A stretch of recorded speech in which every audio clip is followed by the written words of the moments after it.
ok នៅក្នុងមេរៀនមុនគឺយើងសាមពីរបៀបបង្កើតទំព័រថ្មីឥឡូវនេះគឺយើងសាមពីរបៀបបង្កើត document ថ្មីអញ្ចឹងបង្កើតទំព័រថ្មីហ្នឹងគឺយើងបង្កើតនៅក្នុង document យើងប៉ុន្តែឥឡូវនេះគឺយើងបង្កើត document ថ្មីអញ្ចឹងបង្កើត document ថ្មីយក file បន្តមកយើងយកពាក្យថា new ហើយបន្តមកយកពាក្យ blank document អូខេអញ្ចឹងយើងបាន document ថ្មីហើយនេះ document ចាស់របស់យើងអូខេយើងកុំឆ្ងល់របស់យើងអត់មានអានេះទេគឺអានេះគឺជាកម្មវិធីជំនួយរបស់ខ្ញុំទេគឺOffice Tab កម្មវិធីឈ្មោះថា Office Tab យើងអាចចូល download បានបាទនេះ document ថ្មីអញ្ចឹង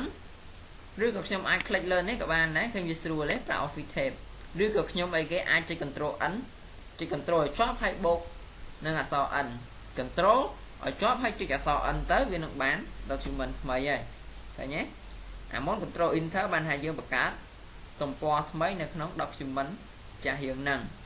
អូខេអញ្ចឹងរបៀបបង្កើត document ថ្មីត្រូវបានបញ្ចប់